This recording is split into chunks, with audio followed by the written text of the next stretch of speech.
Well, all I'm saying is I can't believe he actually did it. I mean, and you think, how embarrassing must this be for Molotov? I mean, he had that big hit song and all. Yeah, all right.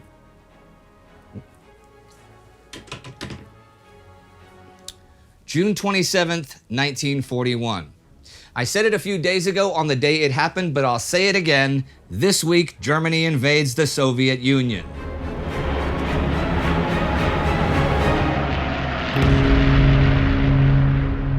I'm Indy Neidell. This is World War II. Last week, the British attacked German-led Axis forces in North Africa in Operation Battle Axe, but the operation was a failure. The Allied invasion of Vichy French Syria continued, and by the end of the week, the fighting had reached Damascus, and Germany was preparing for an Eastern European invasion of its own. A few things of interest happened in the Middle East this week.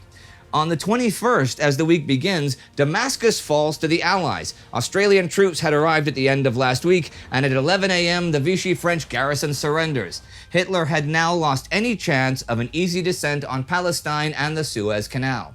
Now, Syria falls under the Middle Eastern Theater of Command for the British. And after the failure of Operation Battle Axe, British Prime Minister Winston Churchill decides that the Middle East needs new blood. He cables Archie Wavell, theater commander, the 21st, that although the victories which are associated with your name will be famous in the story of the British Army, he is relieving him of his command and replacing him with General Sir Claude Auchinleck, who has been in command of the British forces in India. Wavell, in turn, is to be sent to take Auchinleck's former position. Steve Sears has this to say about Wavell. For nearly 2 years, in victory and defeat, Archibald Wavell had kept the Middle East in the Allied column. Certainly no other British soldier in World War II shouldered so many burdens. When the change of command was made public, correspondent Alan Moorhead wrote, "There went out of Cairo in the Middle East that afternoon one of the great men of the war." As for Erwin Rommel, leading the Axis forces in North Africa, this week changes everything for him, too. Adolf Hitler's orders to him are to march in place for the 3 months or whatever it will take to defeat the Soviet Union. Rommel knows that no reinforcements are going to be diverted for him in the near future.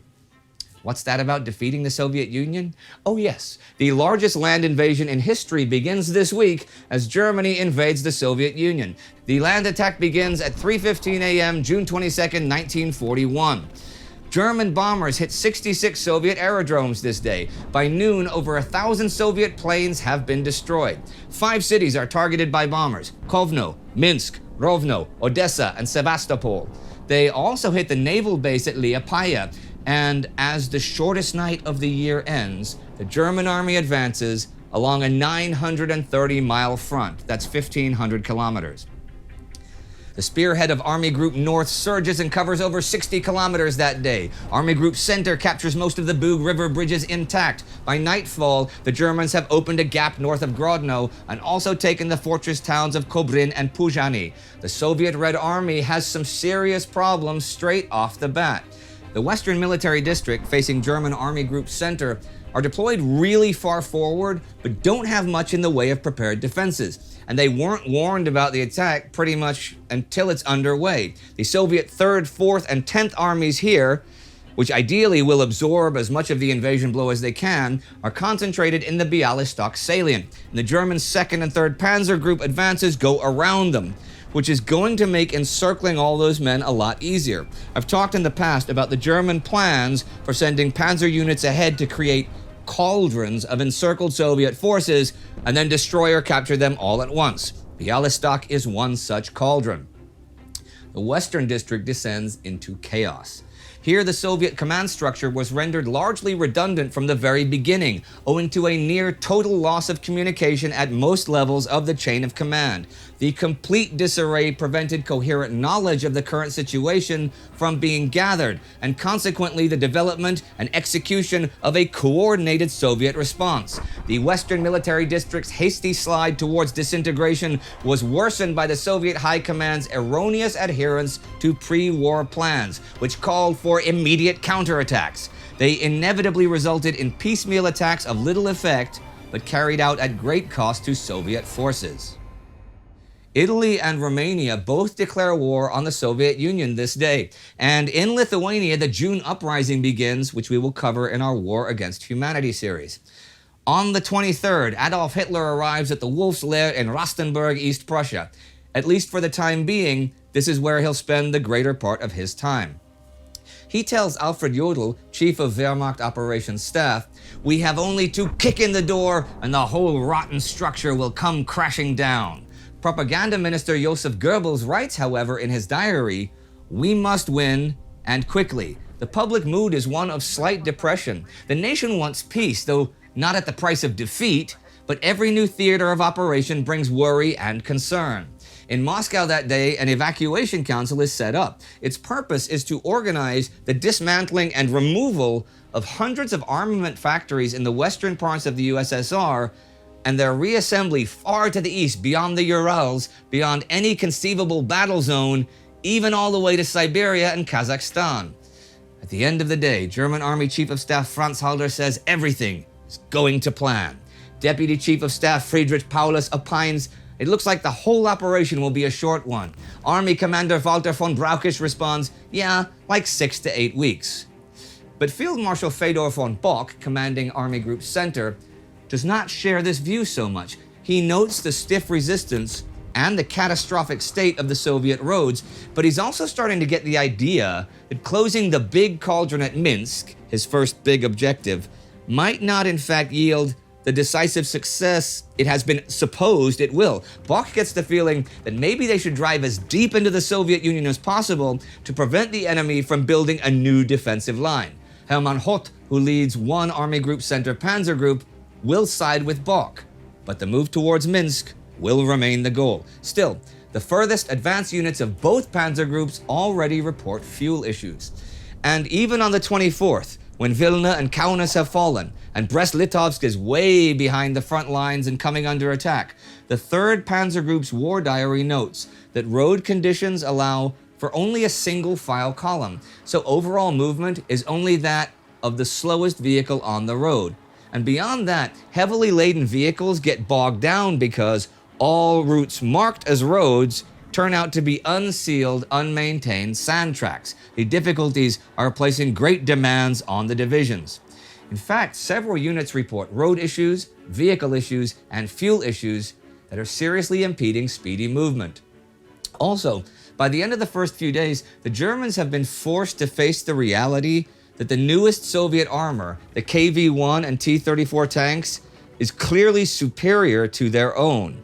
This has not made any overall difference to the results so far because of the small numbers they've encountered, things like the chaos in the Western District, the lack of ammunition many of those tanks have, and the lack of air cover that leaves them vulnerable to dive bombers. But the appearance of massed Soviet tanks led by the previously unknown T-34s and KV-1s stirred panic among the German Panzerjäger anti-tank units as they watched round after round bounce off the Soviets' impenetrable armor.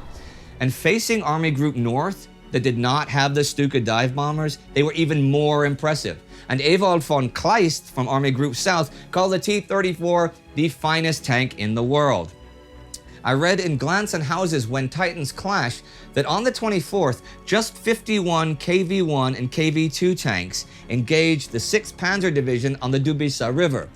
They stopped the Germans for 2 days, and this happens in spite of the fact that the Soviet tanks run out of gas and are just sitting there as little invulnerable lumps with guns. The Germans have nothing that can penetrate their armor until finally they bring up some 88 guns and can destroy them.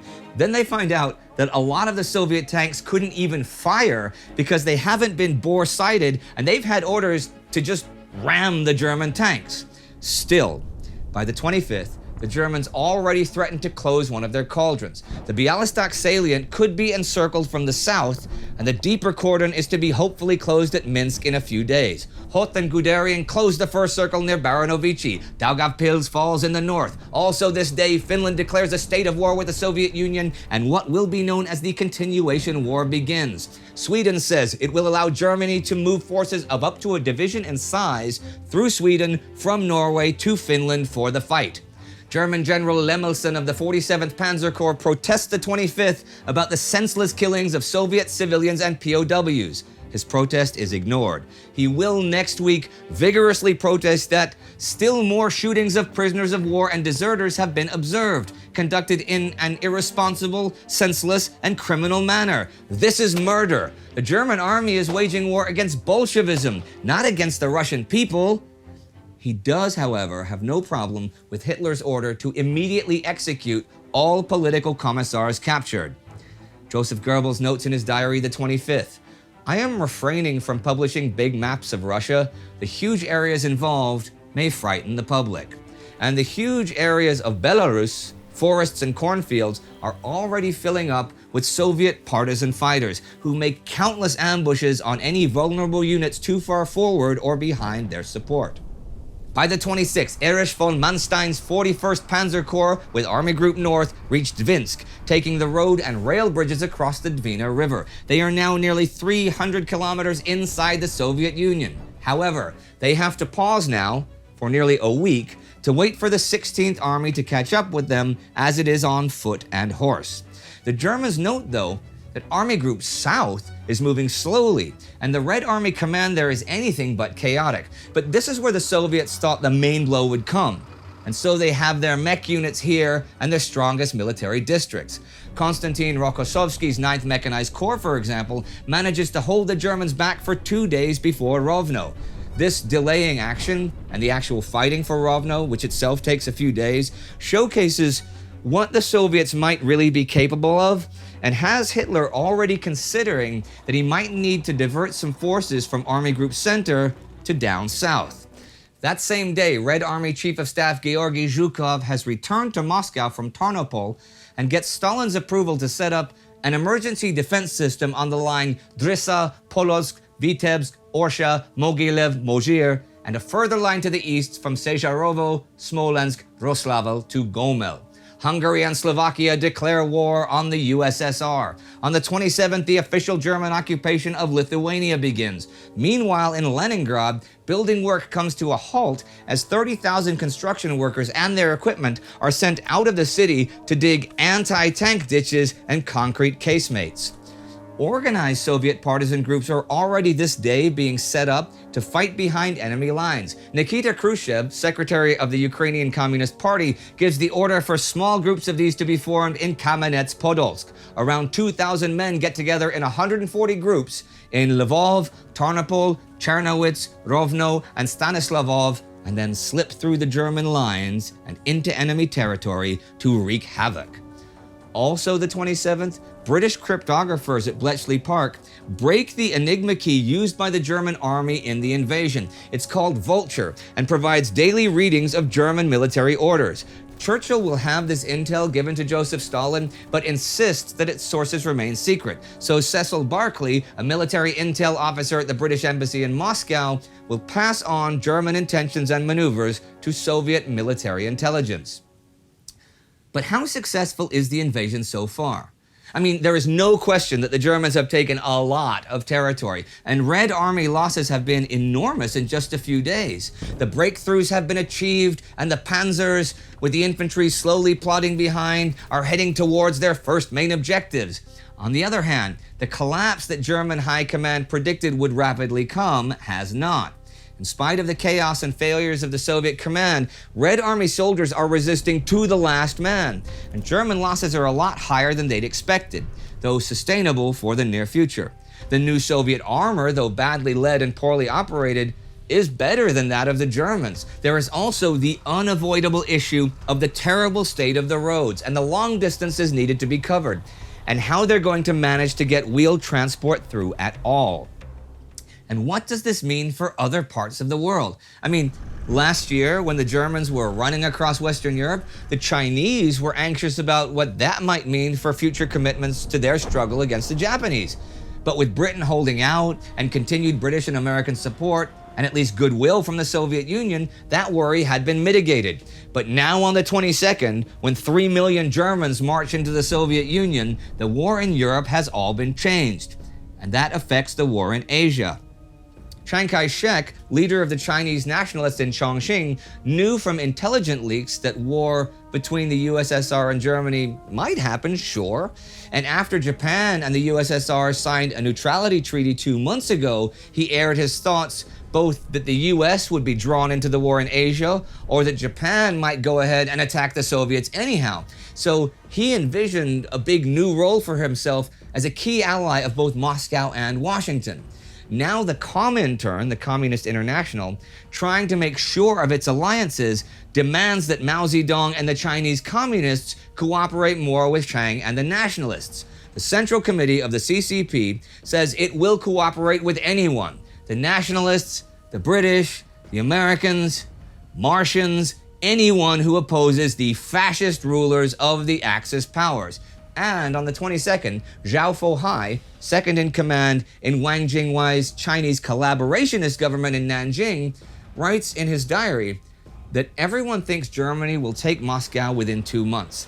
And as for the future, if Chongqing joins the Allies and they win, and this is good for China.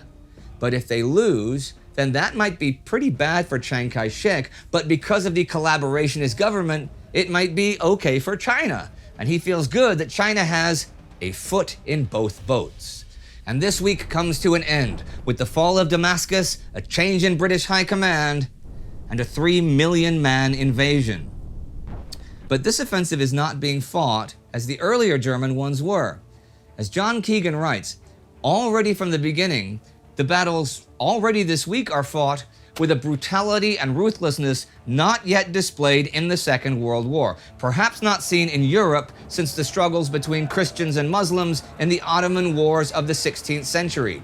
Not only did many encircled Russians, unlike all but the most intransigent Frenchmen, fight with the tenacity of despair, they were attacked by the Germans with a pitiless ferocity that no Norwegian, Belgian, Greek, or even Yugoslav soldier had yet to face. But of course, Hitler had demanded this method of his ideological war on Bolshevism. I spoke about the Commissar Decree when it was issued at the end of March, and I'm going to close today reading it again, as it is of primary importance to the conduct of the invaders and the resolve of those invaded.